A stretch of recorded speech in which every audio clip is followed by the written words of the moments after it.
J'aime Radio.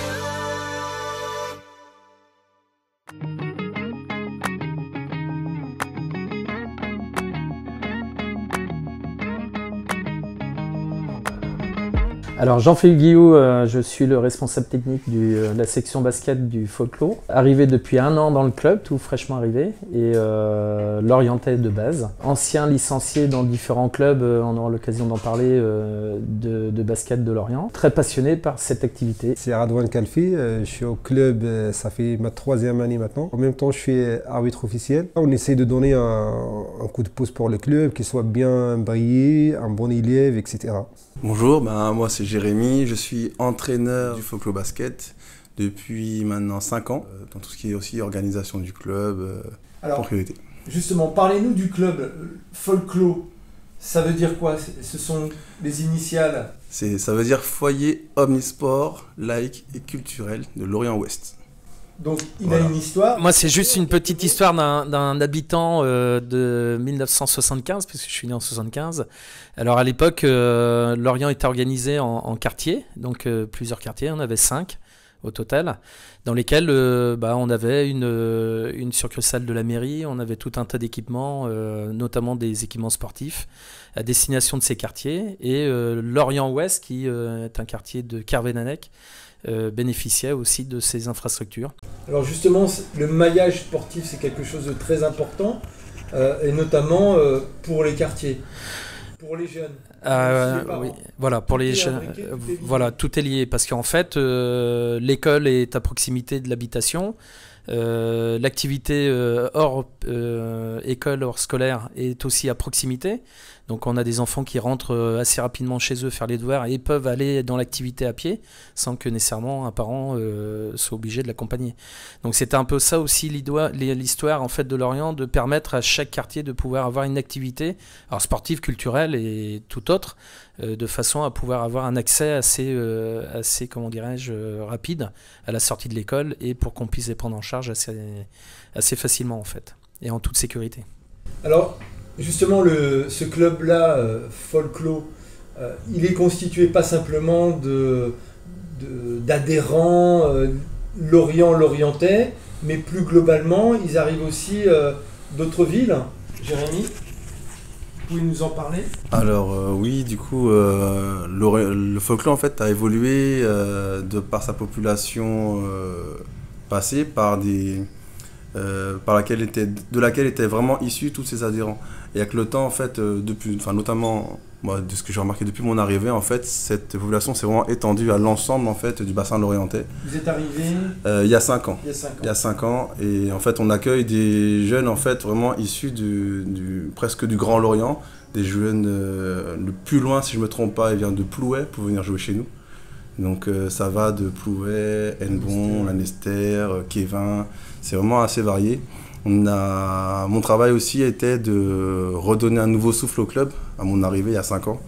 À savoir qu'on comptait à peu près une vingtaine de licenciés, entre 20 et 30 licenciés si je ne me trompe pas, que 2 équipes engagées en compétition. Et en fait on a fini la saison passée avec 180 licenciés, avec une dizaine d'équipes en compétition.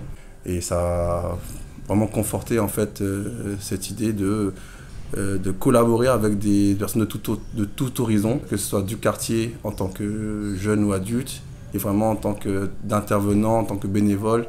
Alors justement, et donc Radouane, vous nous expliquiez tout à l'heure que si on a autant de licenciés depuis presque 5 ans maintenant, c'est parce qu'il y a un travail de terrain qui est effectué. Et ce travail de terrain, c'est aussi une de vos missions?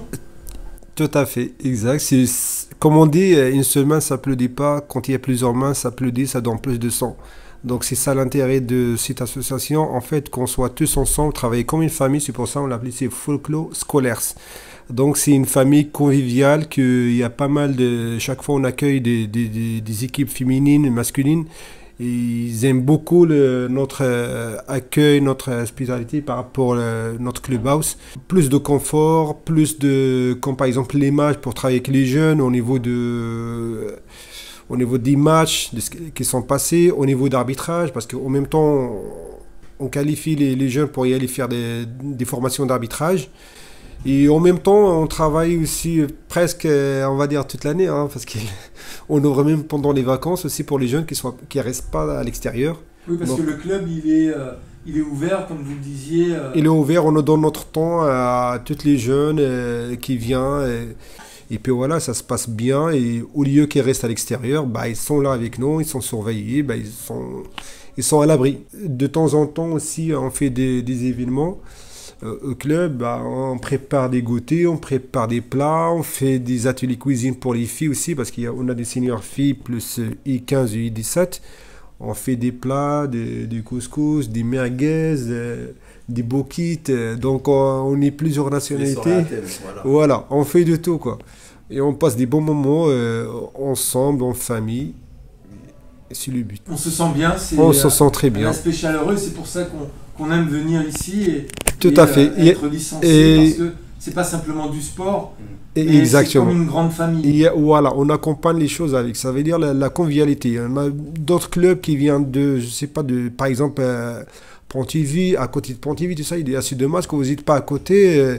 C'est sympa, c'est convivial ici. On aime bien venir jouer chez vous, etc. Tout le monde maintenant, même les arbitres, par exemple, ils viennent. En fait, ils préfèrent venir chez nous arbitrer parce que chaque fois, on offre, surtout pour les seniors R3, ce qui jouent tard. Donc, on est obligé de fournir un dîner pour tous les joueurs, les deux équipes, plus les arbitres aussi. Alors, par rapport à la licence et au prix de sa licence, vous pouvez nous en dire un petit peu plus? Donc, elle est accessible? Alors, elle est complètement accessible parce que en fait, dans le prix de la licence, on a la stratégie de quartier, en fait, de territoire. C'est-à-dire qu'on va essayer d'aller chercher l'ensemble des familles qui ont très peu de ressources pour pouvoir accéder à notre sport et pour lesquelles, en fait, la mairie nous aide puisque, avec le développement du coupon sport, si je donne un exemple, un petit né entre 2015-2016 va payer 120 € de licence chez nous. Subventionné à 50 € par le coupon sport et à peu près 45 € par la CAF.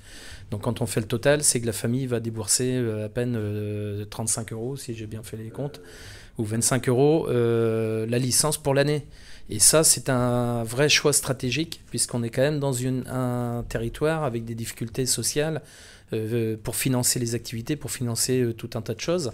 Et donc du coup, on souhaite quand même que cette stratégie financière soit maintenue et pour lesquels on fait un appel en fait à tous les bons donateurs ou entreprises qui seraient un peu touchés par ce reportage pour nous aider financièrement à assumer l'ensemble des charges de notre club qui est monté à 150 licenciés aujourd'hui, 160, pour lesquels il nous faut des ressources si on veut conserver en fait cet état d'esprit d'accès avec une très petite cotisation en fait. Voilà, parce que justement, si on doit expliquer le fait qu'il y a cette accessibilité par rapport à cette cotisation, mais ce qui vous reste en fait, c'est qu'après derrière vous avez aussi... on a des frais, c'est-à-dire sur la licence à 120 € pour cet enfant de 2015. Une partie est dédiée aux frais de la fédération, mais qui est aussi plus ou moins... Pour l'ensemble des autres sports, c'est pareil, hein, c'est pas nécessairement que le basket, mais enfin bon, il y a quand même une partie qui part à la fédération, une partie qui part à la Ligue de Bretagne régionale, et une partie qui part au comité départemental. Donc en fait, on a 3 institutions qui organisent le sport en France qui nous ponctionnent sur notre licence. Et le reste pour l'organisation du club, en fait, il est peanuts, il est de l'ordre de 30%. Donc on a besoin de ressources financières annexes. Alors on a un sponsor principal, je vais laisser Jérémy en parler, il le connaît bien mieux que moi. Alors, il est présent depuis le début, il est présent depuis quasiment mon arrivée au club. Et en fait, il est président général du folklore Omnisport. Et donc c'est le président de SBI Security, en fait, qui a financé énormément de tout ce qui est, comme a cité Jean-Philippe, c'est-à-dire tout ce qui est maillot, équipement, etc. pour le club. Mais c'est pas le seul sponsor du club, mais il a été... C'est le principal. Et je vais pas citer, c'est-à-dire qui est Benjamin Jonathan, pardon, excusez-moi.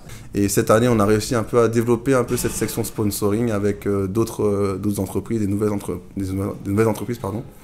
Ce financement, on l'a vu, il est très important.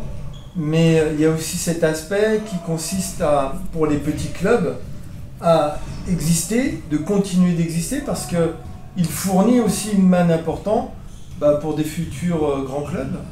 Bien sûr, c'est que comme Jean-Philippe l'a expliqué, c'est un maillage qui fait que tous les petits clubs vont être précurseurs dans le recrutement et détection de jeunes talents qu'on peut avoir à Lorient et qui derrière peuvent alimenter les clubs de haut ou moyen niveau, on va dire en Morbihan ou voire en Bretagne. Alors ouais, alors sur la partie des petits clubs en fait et du maillage sur le territoire, il est important que les clubs vivent, notamment que l'ensemble des ressources économiques du territoire ne soient pas exclusivement aspirées par les clubs de haut niveau, parce que les clubs de haut niveau ne peuvent pas eux-mêmes s'occuper de leur propre détection dans tout le territoire qui est assez large, puisqu'on va sur tout le bassin lorientais permettre à des gamins de jouer au basket et évidemment ces clubs de haut niveau vont pas pouvoir les accueillir en totalité. On est très favorable au fait que lorsqu'il y a un talent dans notre club, qu'il soit effectivement en partenariat laissé libre pour aller jouer dans le club de haut niveau. Il n'y a aucun souci avec ça. Aujourd'hui, on est quand même dans une zone assez particulière puisqu'on a des familles constituées. Alors, monoparentales pour certaines, avec des parents isolés qui n'ont pas nécessairement le permis de conduire. Donc ce besoin de minibus, il est réel, c'est vraiment un effort qui serait porté à notre organisation et un confort parce que ça nous permettrait vraiment de déplacer toutes les catégories en fait. L'appel est lancé. Si vous avez un message à ajouter, ça serait lequel ? Moi, je fais un appel vraiment à toutes les entreprises concessionnaires de Lorient et de la communauté de communes de Lorient, à savoir que on peut très bien bénéficier, alors notamment avec la loi de redistribution, c'est-à-dire que lorsqu'on est sponsor dans une association, le coût réel de l'investissement pour 100 € posé, c'est 33 €, puisqu'il y a un remboursement de 66 € sur la partie fiscale.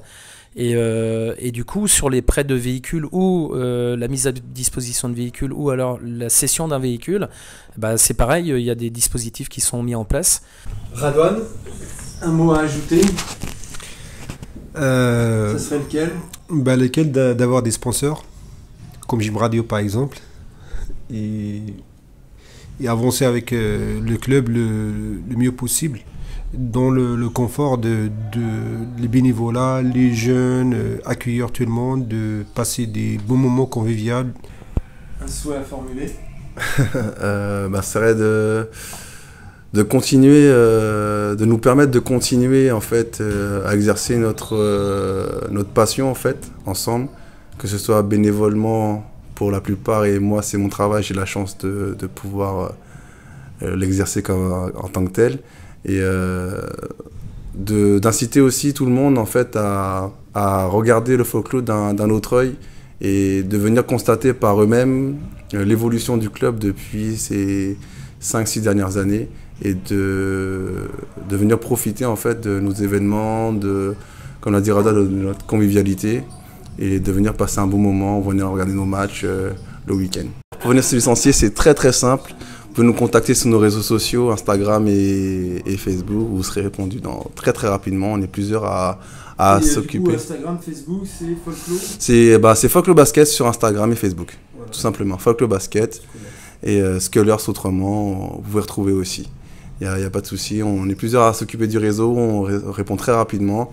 Tout simplement vous présenter à la salle le lundi soir, le mercredi toute la journée, vendredi soir ou le week-end. On est toujours là. Voilà. Dimanche aussi d'ailleurs. Oui, le week-end j'ai dit. Est-ce que le dimanche on a créé Merci Gym Radio de nous rendre visite. Merci surtout à vous de m'avoir accueilli. Allez, à très bientôt.